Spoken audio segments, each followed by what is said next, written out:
RERA ने क्या खोया, क्या पाया, रेरा कितना असरदार, आखिरकार रेरा मॉनिटरिंग कमेटी की जरूरत क्यों।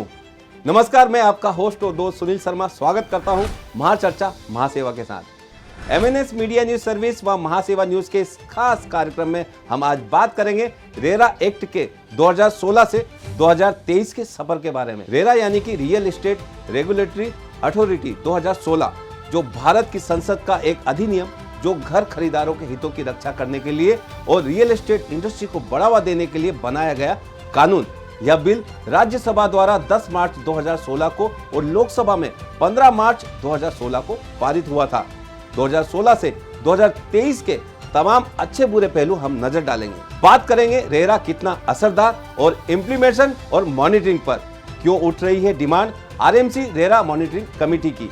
देश भर के कई राज्यों से हमारे साथ बात करने के लिए रेरा एक्सपर्ट जुड़े हुए हैं। मुंबई से हाउसिंग गुरु रमेश प्रभु और सीनियर एडवोकेट अमित मेहता, गुजरात से एडवोकेट सीए निपुण सिंघवी और राजस्थान से सीए अमित कुमार केडिया, छत्तीसगढ़ से सीए आलोक खंडेलवाल। सबसे पहले रमेश प्रभु जी, रेरा इम्प्लीमेंटेशन कैसे होता है और मॉनिटरिंग कैसे होती है? देखिए, रेरा जो है कायदा तो सेंट्रल गवर्नमेंट का है, बट इसका जो इम्प्लीमेंटेशन का जो काम है वो स्टेट गवर्नमेंट का है। तो इसके हर स्टेट गवर्नमेंट को एक अधिकार दिया है कि अपना खुद का नियम बनाए और उसके बाद सिलेक्ट कमेटी बना के वो खुद का अथॉरिटी अपॉइंट किया जाए और एपीलेट ट्रिब्यूनल अपॉइंट किया जाए, और उसके बाद तो यदि कोई मैटर है तो वो हाई कोर्ट और सुप्रीम कोर्ट तक चले जाते हैं। तो इसके लिए रेरा का जो इम्प्लीमेंटेशन का जो जिम्मेदारी है आज का तारीख में एप्रोप्रिएट गवर्नमेंट को दिया है। एप्रोप्रिएट गवर्नमेंट का मतलब ये है कि हर एक स्टेट का अपना अपना स्टेट गवर्नमेंट है, उनके पास ही दिया है। ये जो मॉनिटरिंग का जिम्मेदारी है वो भी स्टेट गवर्नमेंट का, जहाँ कोई महाराष्ट्र में मान लो हाउसिंग डिपार्टमेंट है, अलग स्टेट में मान लो UD department, urban development department है, तो जो राज्य सरकार जिस तरह से उसको डिपार्टमेंट बनाया है उस डिपार्टमेंट के अंदर ये आता है। तो हर स्टेट गवर्नमेंट की जिम्मेदारी है, उस स्टेट गवर्नमेंट का हाउसिंग मिनिस्टर हो या अर्बन डेवलपमेंट डिपार्टमेंट का जो मिनिस्ट्री हो, उनका दायित्व में आता है। हालांकि आप जो बोलते हैं कि ये मॉनिटरिंग भी उन्हीं को करना है, अल्टीमेटली इम्प्लीमेंटेशन किसका है, तो ये स्टेट गवर्नमेंट को implement. Central RERA monitoring committee नहीं होने से प्रमुख समस्या क्या है? हालांकि मॉनिटरिंग किसका करना है, मॉनिटरिंग देखिए, रेरा का बहुत महत्वपूर्ण प्रॉब्लम जो आज के तारीख में हमको दिखाई देता है महाराष्ट्र में लेको हर स्टेट में, कि जितने मेंबर्स चाहिए उतना मेंबर नहीं है। आज महाराष्ट्र में 3 मेंबर का एक रेरा अथॉरिटी थी, उसमें एक मेंबर रिटायर हो गए, 2 साल हो गया, अभी तक नया मेंबर नहीं आया। एपीलेट ट्रिब्यूनल में 4 मेंबर का अथॉरिटी थी, उसमें एक मेंबर का रिटायर हो गया, उसके वजह से 2-2 मेंबर का जो बेंच बनना है वो आज 2 मेंबर का एक ही बेंच बना है, दूसरा जज खाली बैठे। तो जो मेंबर का वैकेंसी वो नहीं फिल होता है, एजुकेटेड ऑफिसर अपॉइंट नहीं किया जाता है, जो लेबर फोर्स चाहिए वो नहीं है। तो आज देखिए, महाराष्ट्र में एक एप्लीकेशन डालते हैं हम लोग महारेरा में, तो हियरिंग आने में 2 साल लगता है, और रेरा का हियरिंग 6 महीना लग गया, उसके बाद ऑर्डर इशू करने का और 6 महीना लगते हैं, मतलब 2 से 2.5 साल एक कंप्लेंट फाइल करने की बात होती है, जबकि कायदा बोलते 60 दिन में होना चाहिए। अमित मेहता जी, इस विषय पर आप क्या कहना चाहेंगे? सबसे पहले सभी श्रोताओं को, महासेवा के सभी व्यूअर्स को मेरा नमस्कार। मैं एडवोकेट अमित मेहता। मैंने एक चीज़ देखी है कि जब रेरा इम्प्लीमेंट हुआ 2016 में, तभी सभी स्टेट्स में जब इम्प्लीमेंटेशन प्रोसेस चल रहा था तो एक सोच ये थी कि स्टैंडर्डाइजेशन हो जाए अक्रॉस द कंट्री। जैसा 1 कंट्री 1 टैक्स जैसे जीएसटी है, उसी तरह 1 country 1 RERA real estate law. लेकिन जो हमने अनुभव किया है अलग अलग स्टेट्स में, जब मैटर्स कभी कभी लगते हैं हमारे, स्पेशली महाराष्ट्र में और गुजरात में, कर्नाटका में या गोवा में, हमने ये देखा है कि इम्प्लीमेंटेशन तो हो रहा है, लेकिन स्टैंडर्डाइजेशन ऑफ इम्प्लीमेंटेशन जो है ये अलग अलग स्टेट में थोड़ा अलग अलग वेरिएशन आ रहा है। ये एक इशू है। सेकेंड इशू ये है कि अगर जो इम्प्लीमेंट हो रहा है और जो हियरिंग हो रही है वो एग्जैक्टली जैसा लॉ है, जैसा कानून बना है, उसी तरह एग्जैक्टली इम्प्लीमेंट हो रहा है क्या ना, इसका मेजरमेंट एंड मॉनिटरिंग नहीं हो रहा है। तो मुझे लगता है कि गवर्नमेंट अगर एक मॉनिटरिंग डिपार्टमेंट बनाए या एक ऐसा विजिलेंस टाइप डिपार्टमेंट रखे कि जो ये इंश्योर करे कि जो एग्जैक्टली लॉ बना है वही प्रॉपर इम्प्लीमेंट हो रहा है कि नहीं। जैसे मैं एग्जांपल लेता हूँ मैं कि quarterly update bye a developer, her quarter में उन्होंने अपडेट करना है, ये एक्चुअली इम्प्लीमेंट हो रहा है कि नहीं ये कोई देखने वाला नहीं है। महारेरा देखने वाली है, ये उनका ही काम है, लेकिन वो एक्चुअली इंप्लीमेंट हो रहा है कि नहीं ये इसकी कोई मेजर नहीं कर रही है। गुजरात से निपुण सिंघवी जी हमारे साथ जुड़े हुए हैं, जिनकी पीआईएल ने काफी असर किया था। निपुण जी नमस्कार। नमस्कार शर्मा जी। गुजरात में रेरा का क्या हालचाल है? सर अभी रेरा के अंदर पिछले एक साल में तीनों जो चेयरपर्सन थे और 2 मेंबर्स थे, एक एक करके सारे ही रिटायर हो गए। और एक समय ऐसा आ गया कि रेरा अथॉरिटी में ना तो मेंबर्स थे ना चेयरपर्सन थे। उसके बाद हमने भी प्रयास किया, हाईकोर्ट से डायरेक्शन हुआ पीआईएल में और अपॉइंटमेंट हुआ। और अभी क्योंकि रिसेंटली ही चेयरपर्सन और दोनों मेंबर्स ने ज्वाइन किया है, तो ये अभी देखना बाकी है कि नई अथॉरिटी और नए मेंबर्स किस तरीके से चीजों को आगे ले जाएंगे। क्योंकि करीब करीब 3 से 4 महीने तक कोई भी तरीके के अंदर रेरा के यहाँ पे कंप्लेन की हियरिंग नहीं हुई, क्योंकि ये स्थान रिक्त थे। तो हमको ये देखना है कि अभी नई अथॉरिटी, क्योंकि नए मेंबर्स आए हैं, तो क्या वो नया पर्सपेक्टिव लेके आएंगे। लेकिन हाँ, जब से नए अथॉरिटी में मेंबर्स आए हैं तब से रजिस्ट्रेशन का प्रोसेस फास्ट हो गया है। और जो भी अटके हुए प्रोजेक्ट्स थे, क्योंकि कानून बोलता है कि 30 दिन के अंदर रजिस्ट्रेशन देना ही पड़ेगा, और अगर नहीं देते हैं तो ऐसा मान लिया जाएगा कि रजिस्ट्रेशन दे दिया गया है। तो इस चीज को लेके पूरी की पूरी real estate lobby, builder developers की लॉबी ने मीटिंग की थी और रिप्रेजेंटेशन दिया था चीफ मिनिस्टर को। और जब से मेंबर्स वापस आए हैं, ये एक प्रोसेस फास्ट हो गया है। और इंडिया में महाराष्ट्र के बाद गुजरात नेक्स्ट सबसे बड़ा स्टेट है जहाँ पे रियल एस्टेट का इन्वेस्टमेंट सबसे ज्यादा है। मेरे ख्याल से कुछ डेटा के हिसाब से 2 लाख करोड़ के आसपास का रजिस्टर्ड रेरा प्रोजेक्ट गुजरात में है। That is second number after Maharashtra. तो मुझे ऐसा लगता है कि गुजरात वैसे भी अच्छा कर रहा है in terms of investment, in terms of compliance भी अच्छा कर रहा है। क्योंकि जो भी हम ऑर्डर्स देखते हैं, कंप्लायंस देखते हैं, या नए नए डायरेक्शंस जो सर्कुलर के थ्रू आते हैं, वो महाराष्ट्र के बाद गुजरात में सबसे ज्यादा जल्दी आते हैं। दूसरा, गुजरात में ये भी है कि जहां तक मेरा नॉलेज है, सिविल अरेस्ट के जो ऑर्डर्स हुए थे या कंटेम्प्ट के जो ऑर्डर्स हुए थे, वो सबसे पहले गुजरात वाज द फॉरमोस्ट जहां पे ऑर्डर्स हुए। और ऑर्डर्स होने के बाद अभी सारे के सारे बिल्डर्स एंड डेवलपर्स इसको सीरियसली लेने लग गए। पहले इस अथॉरिटी को एक कंप्लायंस अथॉरिटी की तरह देखा जाता था, सीरियसली नहीं देखा जाता था। पर जब से ये थोड़ा सा अरेस्ट के केसेस हुए, तब से ये सब लोग सीरियसली इन ऑर्डर्स को ले रहे हैं। तो मुझे ऐसा लगता है कि कंप्लायंस लेवल भी बढ़ गया है और एनफोर्सेबिलिटी भी अच्छी आ गई है।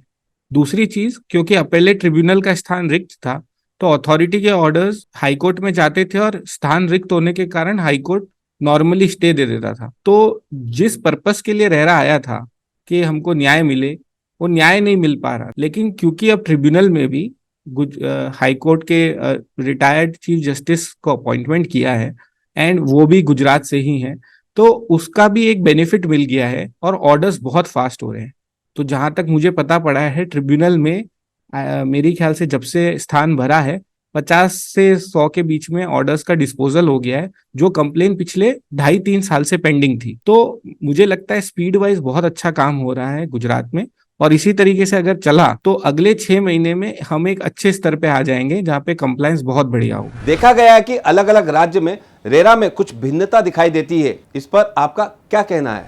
मेरा ऐसा मानना है कि अभी रेरा का कानून तो सेंटर ने बना दिया, लेकिन उसका इम्प्लीमेंटेशन स्टेट्स पे छोड़ दिया। और स्टेट्स और यूनियन टेरिटरीज में, जैसा कि हम जानते हैं, स्टार्टिंग के 3 साल 4 साल तक तो अथॉरिटी नहीं बनी थी। कहीं अथॉरिटी थी तो वो इंटरिम अथॉरिटी थी, और अथॉरिटी बनने के बाद भी रूल्स और रेगुलेशंस नहीं आए थे। उसके बाद हमने ऐसा भी देखा कि काफी सारी स्टेट्स के अंदर रूल्स और रेगुलेशंस का कोई कंसिस्टेंसी नहीं है, एक जैसा नहीं। जैसे कोई स्टेट के अंदर 30 रेगुलेशन है तो कोई स्टेट के अंदर 50 रेगुलेशन है। कोई स्टेट के अंदर आपसे प्रोजेक्ट कॉस्ट का कंप्लायंस मांगा जाता है, सोर्स ऑफ फंड मांगा जाता है, दूसरी स्टेट में नहीं मांगा जाता है। तो ये जो इनकंसिस्टेंसी आ रही है, मुझे लगता है इसका सॉल्यूशन कहीं ना कहीं, जैसा जीएसटी में किया गया था, पार्लियामेंट ने जीएसटी कानून को जब पास किया तो उन्होंने अप्रूवल लिया सारी स्टेट्स का, और 2/3 मेजॉरिटी का प्रोविजन वो लेके आए कॉन्स्टिट्यूशन में। वैसा ही प्रोविजन, वैसा ही नेसेसरी अमेंडमेंट अगर रियल एस्टेट के लिए लेके आ जाए, तो जो सेंटर बनाएगा वो सब ऑटोमेटिकली स्टेट्स पे लागू हो जाएगा। अभी तकलीफ क्या है कि सेंटर केवल कानून बना सकता है, उसको इम्प्लीमेंट करने का या उसके अंदर कोई तरीके का चेंज करने का राइट पूरा का पूरा स्टेट्स को दे रखा है। और इसी कारण से 2 कानून एक है, लेकिन अनेक कानून हो गए हैं। अलग अलग स्टेट्स अपने अपने कंफर्ट के हिसाब से उस कानून को अलग करते हैं। दूसरा, कानून का इम्प्लीमेंटेशन का भी कोई एक फिक्स्ड पोर्टल या फिक्स सिस्टम नहीं है। जैसा फॉर एग्जांपल गुजरात की स्टेट के अंदर अगर मैं किसी प्रोजेक्ट में अलॉटी हूँ तो मैं किस टावर के अंदर जाके यूनिट पे भी देख सकता हूँ कि मेरा नाम दिख रहा है, पब्लिकली अवेलेबल है। लेकिन ऐसी चीज दूसरी रेरा अथॉरिटी ने नहीं करी है। तो कहीं ट्रांसपेरेंसी है, कहीं नहीं है। जैसे महाराष्ट्र में कह दिया कि एडवर्टाइजमेंट के साथ आपको क्यूआर कोड भी देना है, लेकिन गुजरात में ऐसा नहीं है। तो ये जो अनेकता में एकता वाली चीज हो रही है, मेरे हिसाब से एक ही तरीके के रूल्स और रेगुलेशंस सेंट्रल गवर्नमेंट को बनाने चाहिए, जो कि सेंट्रल एडवाइजरी कमेटी सीएसी पारित करे और उसको 2/3 मेजोरिटी से पास कर दे। जब वो 2/3 मेजोरिटी से पास कर दे तो वो कानून सारी स्टेट्स को फॉलो करना कंपलसरी हो जाए। वरना जैसा कि हमने देखा था वेस्ट बंगाल में शुरू के 5 साल तक रेरा ही इंप्लीमेंट नहीं हुआ, जब तक सुप्रीम कोर्ट ने वेस्ट बंगाल के खुद के लोकल लॉ को, जो कि हीरा था, उसको जब तक स्ट्रक डाउन नहीं किया तब तक वहां पे रेरा को इम्प्लीमेंट ही नहीं किया। तो हर स्टेट अगर ऐसा करने लगेगा तो कॉन्स्टिट्यूशन ऑफ इंडिया की कोई वैल्यू ही नहीं रह जाएगी। राजस्थान से हमारे साथ अमित कुमार केडिया जी जुड़े हुए, जो प्रेसिडेंट है RERA India educational and resources federation के। अमित जी, रेरा किसी राज्य में बचपने में है तो किसी राज्य में युवा अवस्था जैसा मैच्योर नजर आ रहा है, क्या कहेंगे? मैं सबसे पहले तो इस मंच को धन्यवाद देना चाहूँगा, जिसने मेरे को ये मेरे पे विश्वास रखा और मेरे को अपना व्यू रखने के लिए अपने बुलाया। मैं रेरा को देखते हुए, जिस तरह से आपने बोला कहीं पे बचपना है, कहीं पे काफी मेच्योर हो गया है, उसी तरह से अपने रेरा के कुछ एक्ट्स, रेरा एक्ट के अंदर कुछ सेक्शंस हैं जिनका इम्प्लीमेंटेशन बड़े अच्छे तरीके से हो गया है। जैसे कि रजिस्ट्रेशन का बोले तो रजिस्ट्रेशन बहुत अच्छे से अब करीब करीब पूरे देश भर के अंदर एक अच्छी जागरूकता आई है, जिसके अंदर डेवलपर भी अब रेरा का रजिस्ट्रेशन ले रहा है और उससे बचने की कोशिश नहीं कर रहा है। उसके अंदर कहीं ना कहीं सहयोग बैंक का भी है कि बैंक अब बिना रेरा रजिस्ट्रेशन के फाइनेंस नहीं कर रहे हैं। उसी तरह अगर मैं उसका कंप्लेंट या रिडर्सल की बात करूं तो वहां पे कुछ अभी चूक हो रही है। चूक के अंदर दोनों तरफ से ही चूक है। चूक है अलॉटी की तरफ से भी कि अलॉटी के पास में ऑर्डर आ जाता है लेकिन उसको इम्प्लीमेंटेशन नहीं हो पा रहा, उसका एग्जीक्यूशन नहीं हो पा रहा। उसी प्रकार से डेवलपर के बीच के अंदर इस चीज की चूक है कि उसको अभी इस चीज की नॉलेज ही नहीं है, उस चीज को ये अपनी राइट्स का आइडिया ही नहीं है कि अगर अलॉटी उसको पैसा नहीं दे रहा तो उसको रेरा के अंदर जाके अपनी कंप्लेंट दाखिल करनी है और कंप्लेंट दाखिल करके इस तरह के अलॉटीज का अलॉटमेंट कैंसिल करवाना है। जिस तरह से आपने बोला कि कुछ रेरा मेच्योर हो गए हैं, उसी में ही कुछ रेरा जो मेच्योर हो गए हैं उन्होंने डेवलपर्स के लिए बड़ी क्लियर गाइडलाइंस, जिससे उनको भी एक नॉलेज क्रिएट हो, एक गाइडलाइंस दी है कि अगर इस तरह के कोई अलॉटीज हैं आपके जिन्होंने आपको टाइम से पैसा नहीं दिया है या उन्होंने आपको सिर्फ एक इनिशियल अमाउंट देने के बाद के अंदर अब वो आपसे कांटेक्ट में नहीं है, आपके पास संपर्क नहीं कर रहे हैं, तो इस तरह के अलॉटीज की आप कंप्लेंट कर सकते हैं और कंप्लेंट करके उनका अलॉटमेंट कैंसिल करवा के और दूसरे अलॉटीज को बेच सकते हैं। ये बिल्कुल आपने बिल्कुल वाजिब फरमाया कि रेरा कहीं अपने मेच्योर है, कहीं बच्चा है, लेकिन हाँ आने वाले कुछ समय में हम देखेंगे कि ये जब रेरा की सारी अथॉरिटीज एक साथ मिलती हैं, एक दूसरे के अंदर विश्वास रखते हुए एक दूसरे की बातों को समझती हैं, एक दूसरे का अपने सोच साझा करती हैं, तब जहां पे कमियां हैं वो कमियां अपने पूरी होंगी और जहां पे अच्छा है उन अच्छों को, जहां पे कमी है उनको और सुदूर तरीके से और बढ़िया बनाने की कोशिश होगी। छत्तीसगढ़ से सीए आलोक खंडेलवाल जी, आपके राज्य में रेरा किस तरह से कार्य कर रहा है? सर, छत्तीसगढ़ में 2018 में रेरा इम्प्लीमेंट हुआ। छत्तीसगढ़ अपेक्षाकृत छोटा सा स्टेट है सर।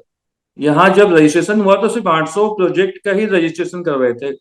800 प्रोजेक्ट से चालू किया गया था सर। रेरा की जो मॉनिटरिंग कमेटी है सर, क्योंकि छोटा स्टेट था तो यहाँ के जो चेयरमैन थे धान साहब, उन्होंने ही अपने एंड से मॉनिटरिंग कर रही, क्योंकि बहुत सीनियर आईएएस अफसर थे वो। सारे डिस्ट्रिक्ट कलेक्टर को उन्होंने मीटिंग बुलाकर इम्प्लीमेंट करने के लिए बोला था रेरा का।